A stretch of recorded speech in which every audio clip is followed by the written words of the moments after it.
चीन के रेगिस्तानी खरगोशों का रहस्य उजागर। सरकार ने जिन जीवों को तबाह को हानिकारक घोषित किया था, जैसे ऑस्ट्रेलिया में खरगोश जिन्हें नुकसानदेह जीव माना गया और वहां उनसे छुटकारा पाने की कोशिशें की गईं, उन्हीं खरगोशों को चीन ने पिछले 30 सालों में 40,000 से अधिक संख्या में आयात किया, खाने के लिए नहीं बल्कि एक खास प्रयोग के लिए, और उसके नतीजे दुनिया को चौंका दिया। समय के साथ चीन ने मरुस्थलीकरण की रफ्तार कम करने के लिए कई प्रयास किए। 1950 और 1960 के दशक में कई परियोजनाएं शुरू की, रेत नियंत्रण स्टेशन बनाए गए, रेगिस्तान में बाड़ें लगाई गई, लेकिन रफ्तार समझ में नहीं आ रही थी। कुछ साल सब ठीक चलता, फिर परियोजनाओं ठप पड़ जाती हैं। फिर एक दिन बांग बेन नाम के एक स्थानीय उद्यमी ने सब कुछ बदल दिया।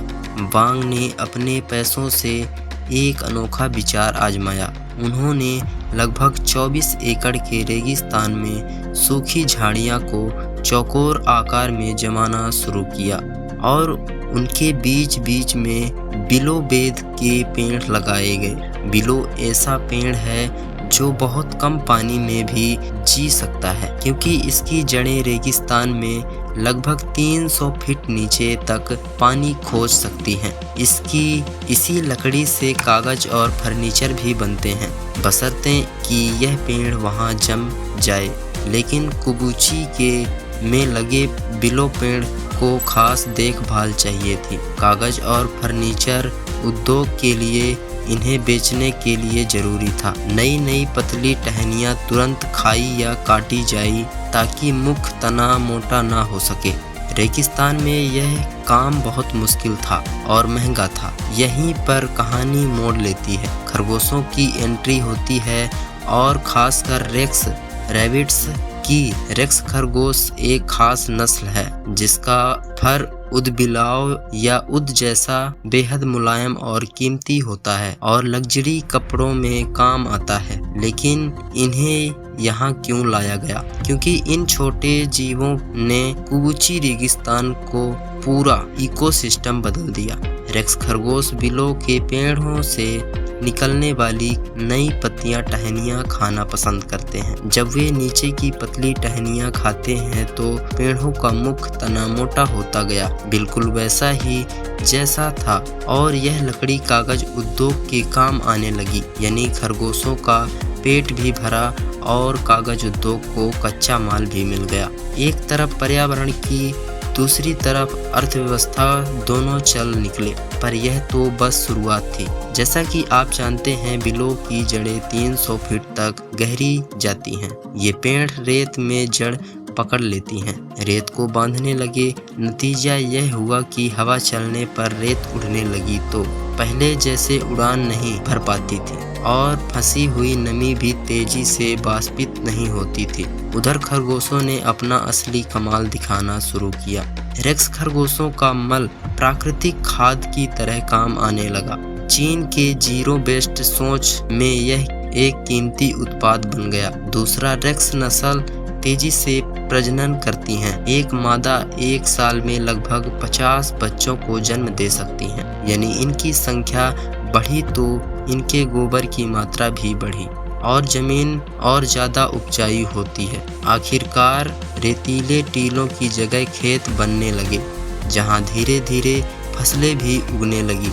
रेक्स खरगोशों ने एक और अहम खूबी ने भी भूमिका निभाई। वे घास खाते हैं, लेकिन घास के बीजों को चबा चबा कर पूरी तरह नष्ट नहीं कर पाते। नतीजा, तन बीज उनके मल के साथ जस बाहर आते हैं और कुछ समय बाद घास भी तेजी से फैलने लगी। यानी उन्होंने न सिर्फ बिलो पेड़ की देखभाल की, बल्कि घास को भी बढ़ाया, जो बाद में अच्छे दामों पर बिकने लगी। यह प्रक्रिया एक आत्मनिर्भर चक्र बन गई। खरगोशों ने सचमुच रेगिस्तान को हरा भरा करना शुरू कर दिया। इस प्रयोग के सफल होने के बाद बांग यहीं नहीं रुके। उन्होंने 100 से ज़्यादा बुलडोजर किराए पर लेकर टीलों को समतल करना शुरू कर दिया। उन्होंने ऊबड़-खाबड़ गड्ढों से भरी जमीन को समतल किया और वहां के बीलों के पेड़ लगाना शुरू कर दिया। इस दौरान स्थानीय लोगों को भी प्रोत्साहित किया कि वे इस काम में हाथ बटाएं।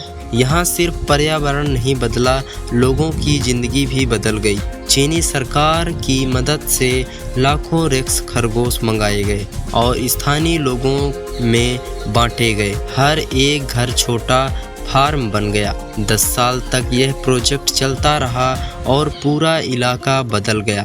एक वक्त था जब यहाँ रात के अलावा कुछ नहीं होता था। अब यह हरा भरा क्षेत्र है। कुबुची रेगिस्तान कुल 18,600 वर्ग किलोमीटर में फैला है और रिपोर्ट्स के मुताबिक इसका 33% यानी लगभग 6,125 वर्ग किलोमीटर इलाका हरा भरा हो चुका है। यह 30 से अधिक वर्षों की मेहनत का नतीजा है। इस बदलाव के कारण कुबुची रेगिस्तान अब सी ऑफ डेथ की बजाय इकोलॉजिकल मार्वल के नाम से जाना जाता है। लेकिन यहाँ केवल पर्यावरण नहीं बदला, लोगों की जिंदगी भी बदल गई। चीनी सरकार ने यहाँ लगभग 300 मिलियन यानी लगभग $400 मिलियन का निवेश किया। इस धन से नए गांव बसाए गए, लोगों को नए रोजगार मिले और आज यहाँ लाखों एकड़ में खेती हो रही है। 2000 से ज़्यादा अधिक फार्म चल रहे हैं और हर साल 30,000 से ज़्यादा रेक्स खरगोश बेचे जाते हैं। एक किसान की औसतन सालाना आय लगभग $9,600 तक पहुंच गई, यानी आय कई गुना बढ़ी। दरअसल कुबुची रेगिस्तान को बदलने के पीछे केवल खरगोश ही नहीं बल्कि एक पूरी योजना थी, जिसमें पेड़ पौधे, स्थानीय लोगों और वैज्ञानिक सोच सब एक साथ काम कर रहे थे। समय के साथ इस इलाके में और भी बदलाव आने लगे।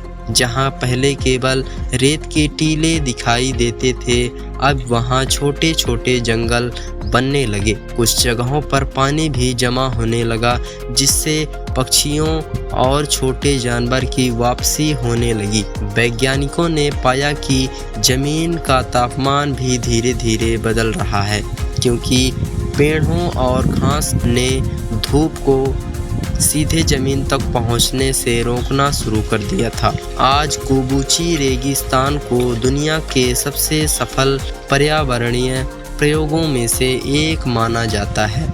यहाँ हर साल हजारों वैज्ञानिक और पर्यावरण विशेषज्ञ आते हैं और इस मॉडल को समझने की कोशिश करते हैं। तो अगली बार जब आप किसी रेगिस्तान की तस्वीर देखें और आपको सिर्फ रेत ही रेत नज़र आए, तो याद रखिए, कभी कभी प्रकृति को बदलने के लिए बहुत बड़ी ताकत नहीं बल्कि सही सोच और छोटे छोटे कदम ही काफ़ी होते हैं। और शायद यही कुबुची रेगिस्तान का सबसे बड़ा रहस्य है।